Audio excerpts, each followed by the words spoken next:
প্রচণ্ড গরমে দেশব্যাপী জারি রয়েছে ৩ দিনের জন্য সতর্কতামূলক হিট অ্যালার্ট। দাবদাহে দেশের বিভিন্ন স্থানে হাসপাতালে বাড়ছে রোগীর সংখ্যা। তীব্র দাবদাহের কারণে হিট স্ট্রোক বা সানস্ট্রোকে সারা দেশে ৫ জনের মৃত্যু হয়েছে। এদিন দেশের সর্বোচ্চ তাপমাত্রা রেকর্ড হয়েছে যশোরে ৪২ ডিগ্রি সেলসিয়াস, যা মৌসুমের সর্বোচ্চ তাপমাত্রা। অন্যদিকে রাজধানী ঢাকার সর্বোচ্চ তাপমাত্রা এদিন ছিল ৪০.৪ ডিগ্রি সেলসিয়াস। এই যখন অবস্থা, তখন গরমের দেশ সৌদি আরবের রাজধানী রিয়াদে এদিন সর্বোচ্চ তাপমাত্রা রেকর্ড হয়েছে ৩৫ ডিগ্রি সেলসিয়াস। মধ্যপ্রাচ্যের অন্য দেশগুলোর কোনোটিরই সর্বোচ্চ তাপমাত্রা বাংলাদেশের চেয়ে বেশি ছিল না। জীবনকে উপভোগ করার সব আয়োজন নিয়ে একটি নিশ্চিন্ত কমিউনিটি লিভিং নিশ্চিত করছে রূপায়ণ সিটি উত্তরা। আবহাওয়া ভিত্তিক অ্যাপ অ্যাকোয়েদারের তথ্য অনুযায়ী সংযুক্ত আরব আমিরাতের আবুধাবিতে এদিন তাপমাত্রা রেকর্ড হয়েছে ২৮ ডিগ্রি সেলসিয়াস।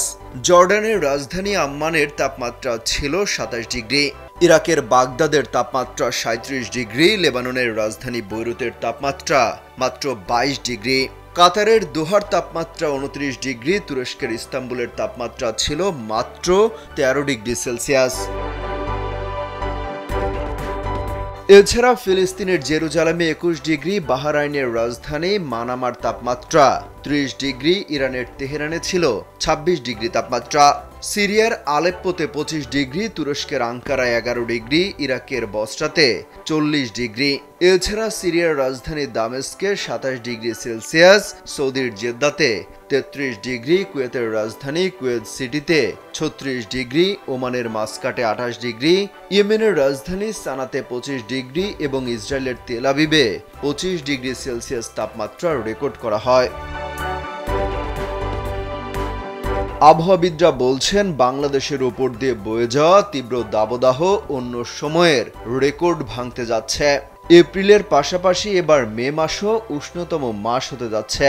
মে মাসে তাপমাত্রা ৪৪ ডিগ্রি সেলসিয়াস পার করবে বলে পূর্বাভাস দিয়েছে দেশের আবহাওয়া বিভাগ। অমিত হাসান রবিন, কালবেলা।